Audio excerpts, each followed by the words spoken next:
Good morning, Philippines. I'm Rafael Agam, and today we'll be discussing something many of us tend to overlook: self-compassion. Self-compassion is all about treating yourself with the same kindness, care, and understanding that you would show to a close friend when they're going through tough times.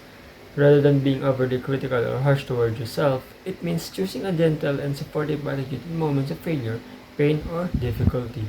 That's right. Being self-compassionate means showing kindness to yourself when things don't go as planned. Instead of blaming or judging yourself, you should respond with patience, care, and understanding, just like you would towards someone you truly care about. In essence, self-compassion is about being your own friend, recognizing your struggles without judgment, and treating yourself with warmth. It's a healthier alternative to self-criticism, helping you become stronger and more resilient as you faces a lot of challenges. And today, we'll be talking about self-compassion next to our reporters. Thank you. What is self-kindness? Self-kindness is an important aspect of emotional well-being and personal growth. It involves treating yourself with the same care, understanding, and compassion that you would offer to a close friend instead of being harsh or critical when you make mistakes or face challenge. Self-kindness encourages a gentle and supportive attitude toward yourself.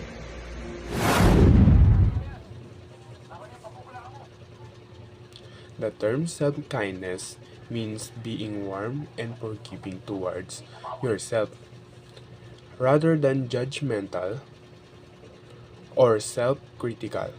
It is about recognizing that everyone makes mistakes and experiences difficulties and that these do not reduce your worth as a person.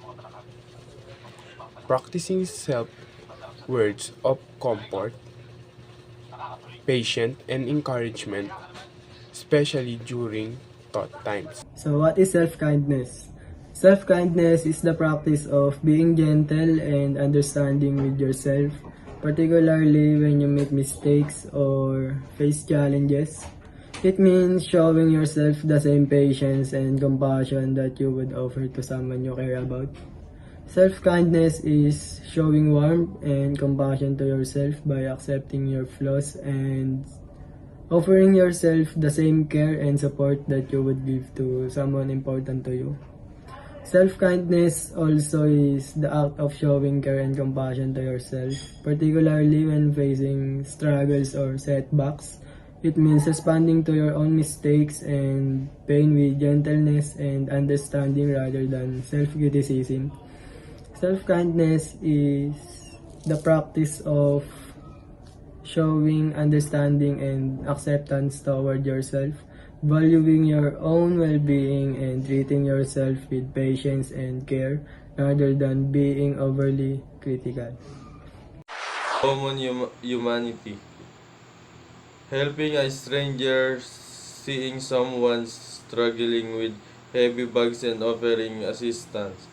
This demonstrates empathy and willingness to help another person, regardless of whether you supporting a cause. The supporting a cause, donating to charity that help people affected by a natural disaster, acknowledging their suffering and contributing to their well-being. Show compassion. The show compassion, comforting a friend who has lost a pet, understanding their sadness and operating support. Recognize that grief is a shared human experience. Treat treating everyone with respect. The treating everyone with respect, interacting politely and respectfully with the workers such as the waiters and janitor, recognizing their dignity and worth is individual.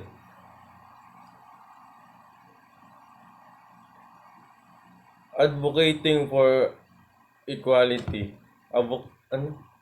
advocating for equality, supporting policies that promote equal opportunity for all people, regardless of their race, gender, or socioeconomic status, recognizing their shared humanity. Conflict resolution. The conflict resolution approaching disagreements with the willingness to understand the other person perspective, recognizing their humanity, and seeking a mutually agreeable solution. Volunteering time. The volunteering time is spending time at homeless shelter, assisting those in need, and recognizing their shared humanity. Environmental awareness. Environmental awareness supporting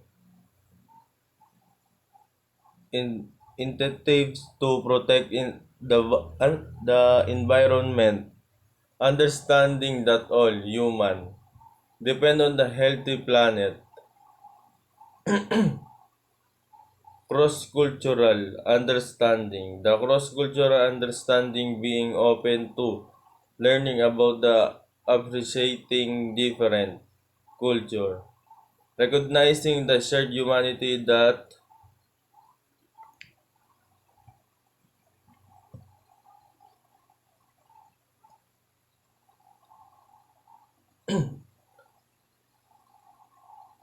transcend cultural differences. Forgiveness. The forgiveness, operating forgiveness to someone who has wronged you, recognizing their imperfection and shared fallibility as a human being. Next topic, I'll talk about common humanity. So, common humanity refers to the understanding that all people go through challenges, make mistakes, and experience pain.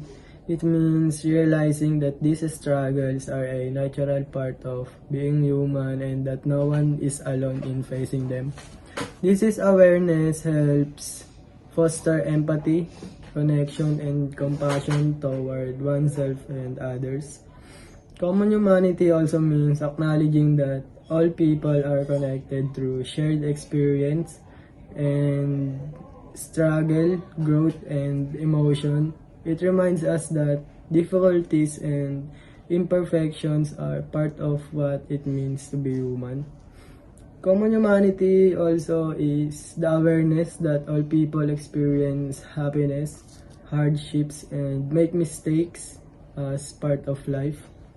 It involves realizing that challenges and flaws are things everyone goes through, helping us and see our shared connection with others. Common humanity is also understanding that everyone goes through both good and bad experiences in life. It involves realizing that no one is perfect and that challenges and suffering are normal parts of being human. Good morning, everyone. Our topic for today is mindfulness. Mindfulness.